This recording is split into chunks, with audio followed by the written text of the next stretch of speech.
Imaginez un monde littéralement inondé de données, des milliards de points d'information créés chaque jour. Sans un architecte pour construire les systèmes qui les canalisent, c'est le chaos total. Cet architecte, c'est l'ingénieur des données. Et aujourd'hui, on va décortiquer ensemble sa feuille de route pour 2026. C'est brutal, n'est-ce pas? Mais tellement vrai. Sans une bonne ingénierie des données, tout s'écroule. Ce n'est pas juste un petit problème technique, non, c'est bien plus grave.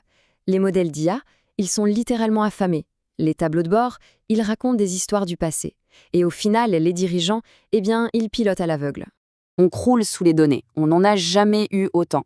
Et pourtant, le vrai problème, ce n'est pas la quantité, c'est la qualité.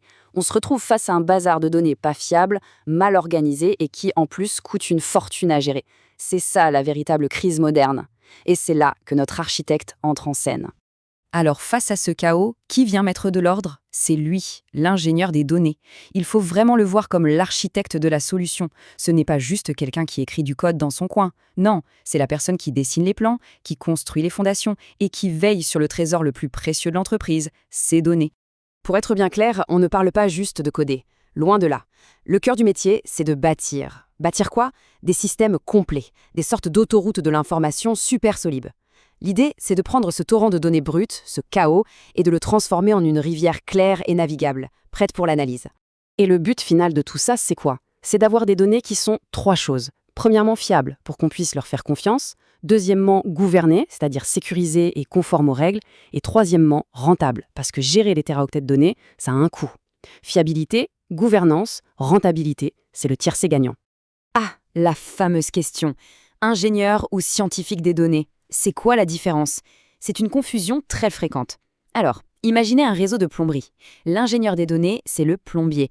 Il conçoit, installe et s'assure que toute la tuyauterie fonctionne parfaitement. Le scientifique des données, lui, c'est celui qui va analyser l'eau qui coule pour y trouver des infos précieuses. L'un construit l'infrastructure, l'autre l'utilise. Ils sont totalement complémentaires. Ok, maintenant, accrochez-vous bien, parce que ce rôle a évolué à une vitesse dingue. On va voir comment, en à peine quelques années, on est passé du simple pousseur de code à un véritable stratège des données. Regardez cette chronologie. En 2023, c'était encore l'époque du bon vieux traitement par l'eau. En 2024, bam, tout le monde a commencé à regarder sa facture cloud en se disant « Oula, ça coûte cher ». C'était la prise de conscience FinOps. 2025, l'IA débarque comme copilote, ça change la façon de coder. Et nous voyons en 2026 où le streaming en temps réel et les architectures Lakehouse sont devenus le standard. Une transformation complète en à peine 3 ans. Avant, pour décrocher un job, il fallait être un champion de LeetCode. On passait des heures sur des puzzles algorithmiques, des trucs super théoriques, souvent assez loin du boulot de tous les jours. Mais aujourd'hui, changement de décor total. Ce qu'on veut voir, c'est la capacité à réfléchir à des problèmes réels. Comment on fait des compromis? Est-ce qu'on privilégie la vitesse, le coût, la fiabilité? C'est de la conception de système, du concret. La théorie, c'est bien, mais la pratique, c'est mieux. Et ce commentaire d'un utilisateur de Reddit, il tape en plein dans le mille. Personne ne m'a interrogé sur les arbres binaires. Non. Les questions c'était SQL, pipeline, gouvernance et compromis de coût. Voilà ce qui compte vraiment sur le terrain aujourd'hui. Et parmi les grandes évolutions, il y a ce concept, le Lake House. C'est un peu le mariage parfait. On prend la flexibilité d'un data lake où on peut jeter toutes sortes de données sans se poser de questions et on y ajoute la structure et la fiabilité d'un data warehouse qui permet des analyses super rapides. C'est vraiment le meilleur des deux mondes. Bon, alors, concrètement, si on veut devenir cet architecte en 2026, qu'est-ce qu'il faut avoir dans sa boîte à outils? Allez, on regarde ensemble la feuille de route, étape par étape. Alors, première étape, les fondations. Sans ça, tout s'écroule.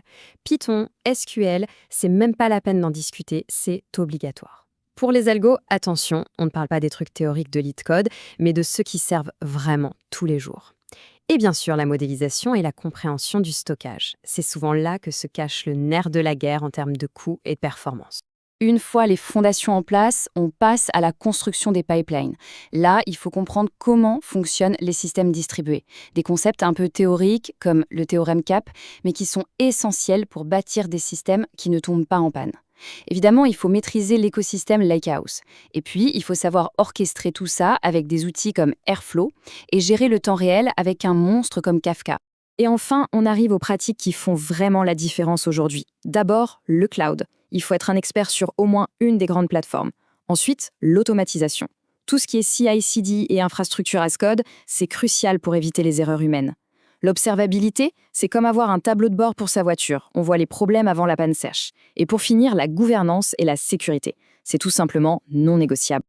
Ok, c'est bien beau d'avoir toutes ces compétences. Mais la question, c'est comment on fait pour que ça se voit? Comment on se démarque?